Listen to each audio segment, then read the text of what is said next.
السلام علیکم دوستو، اگر آپ میرے چینل پر نیو ہیں تو سب سے پہلے میرے چینل اسٹوری ہاؤس کو سبسکرائب کر لیں۔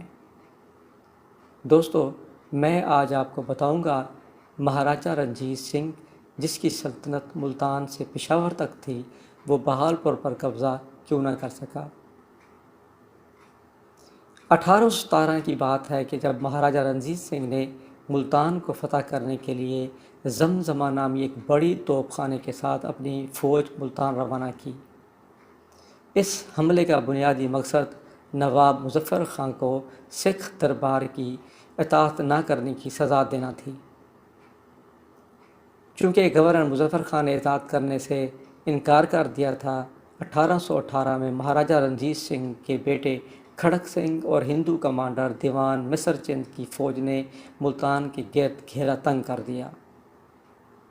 نواب مظفر خان نے ملتان شہر کی مسلم آبادی کی اکثریت پر زور دیا کہ وہ سکھوں اور ہندوؤں کے خلاف جنگ لڑے۔ تاہم نواب مظفر خان کی تدبیریں ناکام ہو گئیں، کیونکہ سکھ فوجیں ملتان آبادی کی بغاوت کو دبانے میں کامیاب ہو گئیں۔ مظفر خان اس کے 7 بیٹے 2 مارچ 1818 کو ملتان کے قلعے کو فتح کرنے کے ساتھ ہی اس جنگ میں مارے گئے۔ اس طرح دورانی افغان حکومت کا گورنر نواب مظفر خان کی موت سے ملتان میں افغان مسلمان حکمرانی کا بھی خاتمہ ہوا۔ ملتان کو فتح کرنے کے بعد رنجیت سنگھ کی فوجوں نے بہاولپور کی طرف رخ کیا۔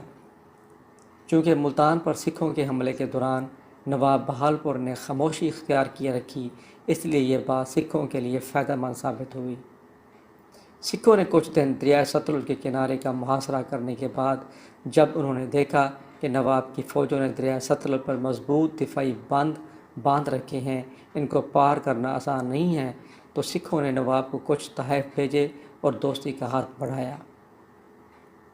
لیکن کچھ عرصہ بعد مہاراجہ رنجیت سنگھ نے نواب بہاولپور سے سندھ پر حملہ کرنے کی غرض سے بہاولپور سے گزرنے کا راستہ مانگا، لیکن نواب سکھوں کی نیت بھانپ گئے، کیونکہ وہ جانتے تھے کہ سندھ میں کلہوڑا خاندان چونکہ بہاولپور کے ازلی دشمن ہیں، لیکن وہ یہ بھی جانتے تھے کہ رنجیت سنگھ پہلے بہاولپور کی اینٹ سے اینٹ بجائے گا۔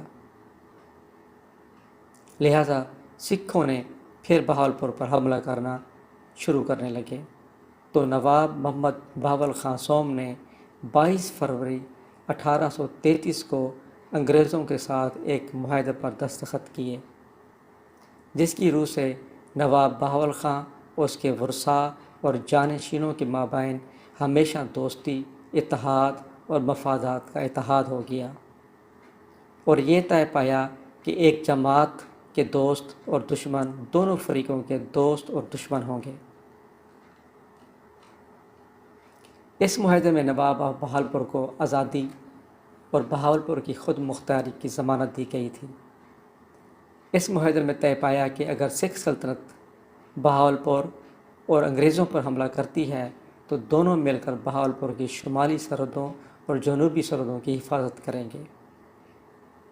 ریاست بہاولپور کی فوج اور انگریزوں کی فوجوں نے دریائے ستلج کے جنوبی کنارے یعنی شہر بہاولپور کی طرف بنائے گئے دفاعی بند، جو شہر بہاولپور کے سیلاب سے بچاتے تھے اور اس کے ساتھ ساتھ شہر کا دفاع بھی کرتے تھے۔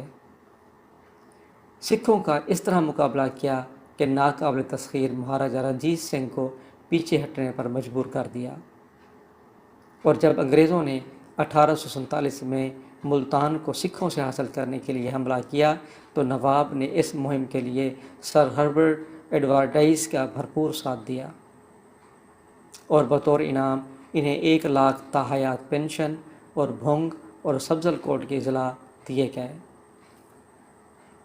دوستو، مورخ لکھتے ہیں کہ اگر بہاولپور ریاست نہ ہوتی تو رنجیت سنگھ کے ذریعے جنرل شام سنگھ اور جنرل وینٹورا، جو پہلے نپولین کی فوج میں کرنل تھا، جس نے سکھوں کی فوج کو منظم اور تربیت کرنے میں اہم کردار ادا کیا تھا، کے تحت حملے کے لیے بھیجا جاتا تھا۔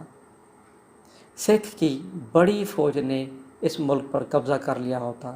اگر اس وقت سندھیوں پر سکھوں کا قبضہ ہوتا تو برصغیر کی تاریخ آج کے دور سے مختلف ہوتی۔ دوستو، تاریخ کے اوراق سے بہالپور کی یہ ہسٹری اگر آپ کو پسند آئے تو یہ ویڈیو اپنے دوستوں کو شیئر کریں اور میرے چینل کو سبسکرائب کرنا مت بھولیں تاکہ ہماری آنے والی ہر نئی ویڈیو آپ کو مل سکے۔ نئی ویڈیو کے آنے تک اللہ حافظ۔ آپ اپنا اور اپنے پیاروں کا خیال رکھیں، خوش رہیں اور لوگوں میں خوشیاں بانٹیں۔